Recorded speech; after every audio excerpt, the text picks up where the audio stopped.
Thank you so much for being here. Thank you so much for joining us. I was last in Wisconsin, I believe, a year ago.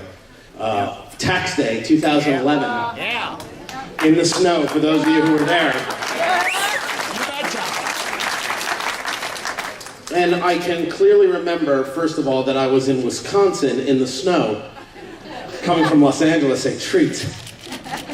And being in this, where the lieutenant governor's office, and coming out, and every time you came outside and you came back in, you had to be searched. But the crowd was out there, and people were offering me their coats. They're like, you're not dressed for the occasion. And I'm like, I know, I'm not dressed for the occasion. I mean, I didn't know that it was going to snow. It was Wisconsin, I should have thought about it. And I came back in one of the times, because it was cold, and who comes barreling from the other side? I don't even know how he got in that way. Andrew Breitbart.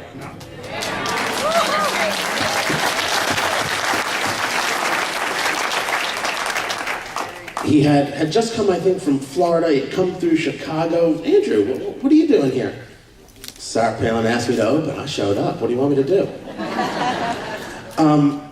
They had asked me to speak about Andrew Breitbart's legacy in regards to citizen journalism.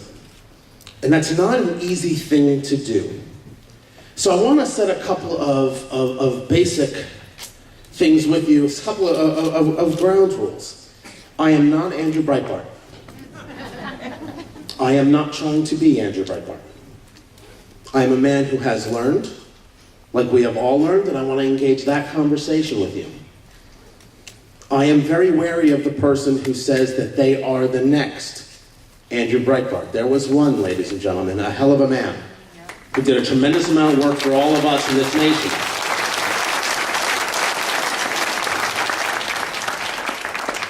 And like so many of us, my phone started ringing at 6:30 in the morning and didn't stop. People crying on the other end of my phone. Tell me this is a joke. Tell me this isn't real. I can't say that Andrew Breitbart and I were friends. That wouldn't be right. That wouldn't be fair. That wouldn't be honest. But you run into so many people who really feel this connection to the man. They feel like they were his friend. The amount of people who speak to me, whether it's on radio or face-to-face, and no matter where I was, Andrew remembered my name. He remembered where we met. He would take the time, who am I? He would take the time to talk. It's an unbelievable testimony to a man's life and to what he meant to people. But more than that is what he leaves us and what we take from it. Extremely important. This idea, this concept of citizen journalism, and it starts, one man's opinion, by the way, my opinion. Yours may be different. We can get into it. Maybe we'll do some Q&A. You never know. His legacy starts from the idea that nobody gave him permission, because nobody gets to tell you whether or not you can report the truth. That's right. You decide if you want to report the truth. ABC, NBC, CBS, MSNBC, CNN, New York Times, Washington Post, LA Times, they do not get to decide for you. You decide for you. When James O'Keefe made the Acorn tapes, Andrew had talked about this. Nobody else would even play them. Andrew would, because the story was there. The story needed to get out. Who are these people? What are they doing to us? How are they affecting our lives? What is it that they're perpetrating, this fraud against America? The legacy is not so much the tape, it's that he played them. And that in a world that told us what news was, he said, no, this is news. Because you refuse to carry it doesn't mean it isn't news. It is news because it is. Because news has truth. And the truth is, it exists. And because you don't want to talk about it doesn't mean it is not news. That's one hell of a thing to say. And put it in context of the time in which it was said. At what point in history, I'm 39. How many people here are 39 or younger? All right, we obviously have a lot of work to do. How many people here are 39 or older? Obviously, you have a lot of work to do. I grew up in that place where I went from watching, I'm born in Brooklyn, grew up in New Jersey, so you watch Channel 4 with Sue Simmons and Chuck Scarborough. And I went from that place where the first news story I truly remember, so help me, truly remember the first news story is Al Sharpton Tawana Brawley. It is the first news story completely ingrained in my mind from the 13-inch TV that sat in our kitchen that you turned with something called a knob, kids. And you had to get up. And in a little thing called a junk drawer, you had a pair of pliers, but that's another conversation.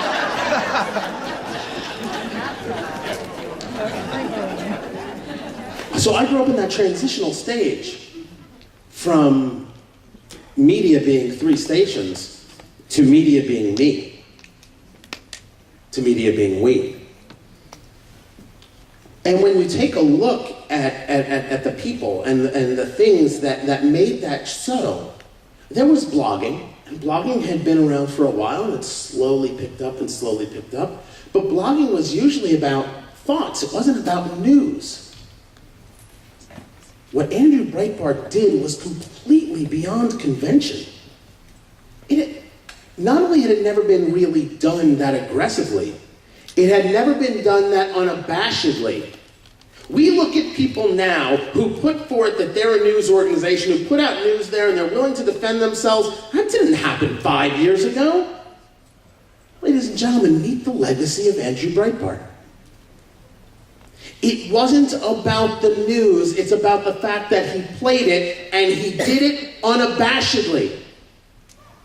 You're going to attack me from telling the truth? Prove me wrong. When he took the stage, which I believe is the zenith, it was a moment beyond compare. When he took the stage in New York at the Anthony Weiner press conference.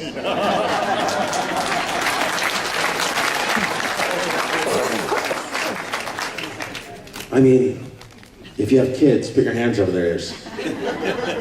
Son of a bitch. He did what? Is that Andrew Breitbart on the TV?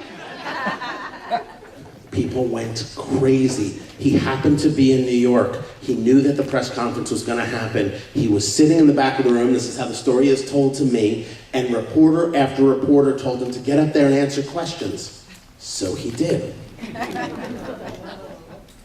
And the best line from that press conference is, everybody told me I was lying. Everybody told me I was a liar.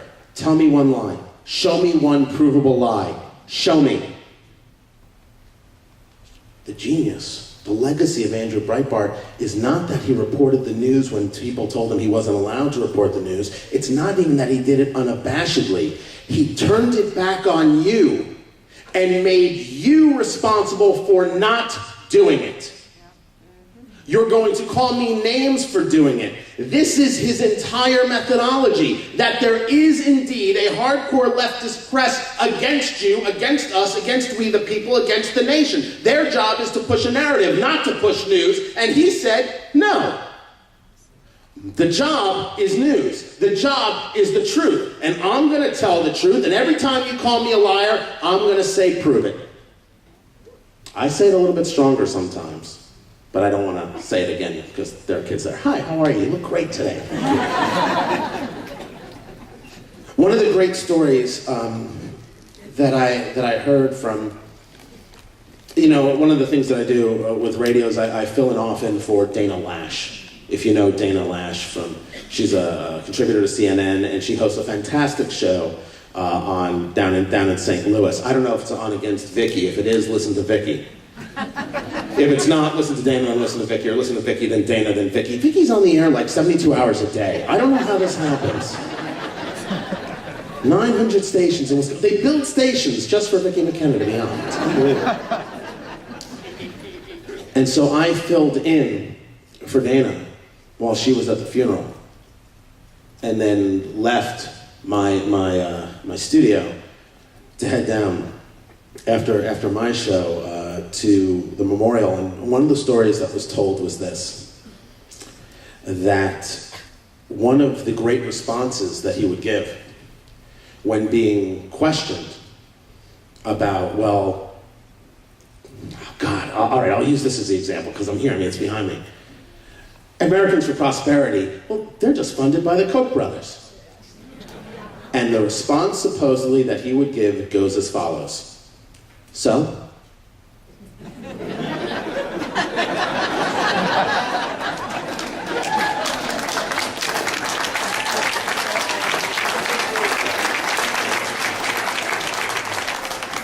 Do you know the kind of brain power necessary to come up with that answer and let it sit there?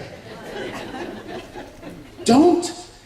One of the things I think is fantastic and something that we take as this legacy is my job is not to defend your failure to do your job.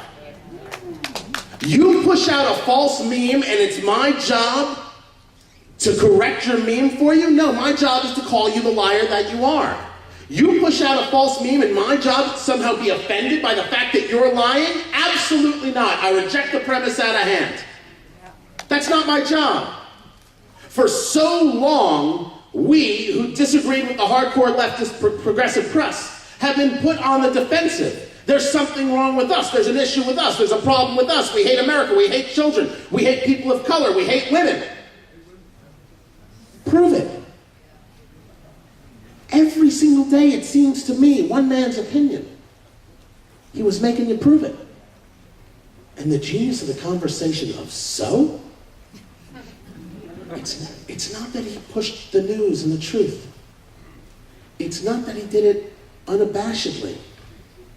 It's that he was so completely confident in the conversation of right versus wrong that he was willing to put himself out on the line every single day.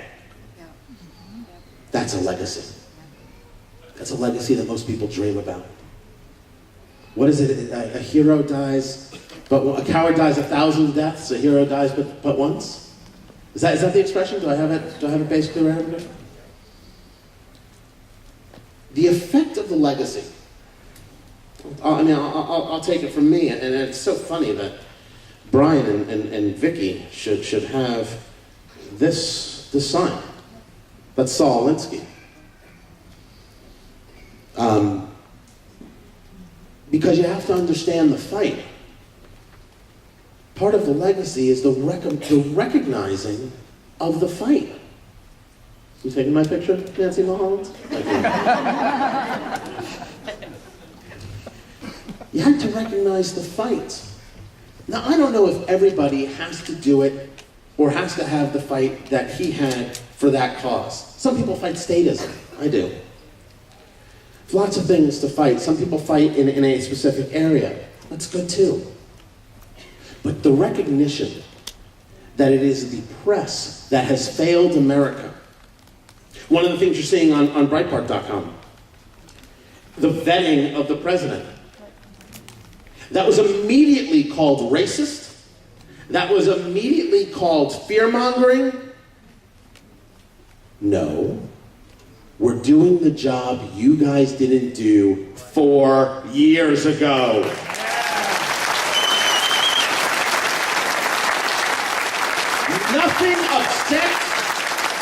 Nothing upsets the hardcore leftist progressive more than being told they didn't do their job. Then again, they don't like doing jobs anyway.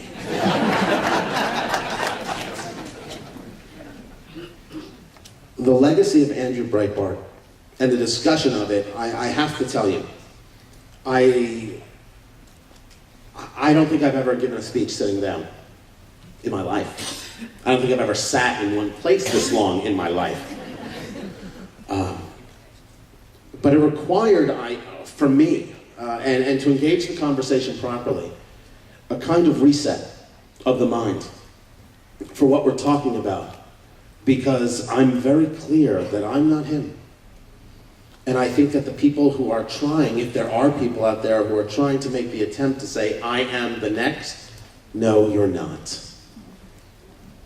I am not the biggest fan of the I am Breitbart hashtag on Twitter as much as I am the fan of the hashtag Breitbart is here. Because in the end, in the reality, in the ultimate truth, Breitbart is here. And we are people who stand quite literally on the shoulders of those who came before us. In a philosophical version, we stand on the shoulders of Burke and Locke. And for our founding fathers of Washington and Jefferson and Franklin. We stand on shoulders to get a better understanding of what freedom and liberty is. If we don't have a free press, exactly how in the world do we engage freedom and liberty? We stand on these shoulders to be able to get a better look at the field, to see what's happening, to figure out. It's why we read, it's why we study, it's why we share this information. It's why this conversation on vetting the president. It's racist to know that there's a man out there named Derek Bell? Absolutely not. I reject the premise. You put a video out about Derek Bell. So? Is there something wrong with the video? Or is it what he says? We stand on these people, and we get smarter from these people. And with Andrew Breitbart, I truly believe this. And I've known about this speech for a while, and I didn't have this until yesterday. We stand on the shoulders of these people to get smarter, to understand about freedom and liberty, and where rights come from. Rights do not come from government. There are natural rights that come from God. And we institute governments amongst men, that they derive their power from us. They do not give their power to us. That's an unbelievable thought. That is a revolutionary thought. And the founding fathers came to America and put that thought into action. The how and the why of America, the Constitution and the Declaration of Independence. Remarkable documents, first of their kind, based on those who came before them. And the founding fathers giving us the documents that allow us to grow. And that when something isn't right, the opportunity to correct it with amendments, to make it better, in order to form a more perfect union, not a perfect union. And we stand on these people, and day by day, and week by week, and month by month, we get smarter and we get better, so we can see the field fully. With Andrew, it's a little bit different, because Andrew didn't teach us how to see the field. He taught us how to play the game, and we're going to win.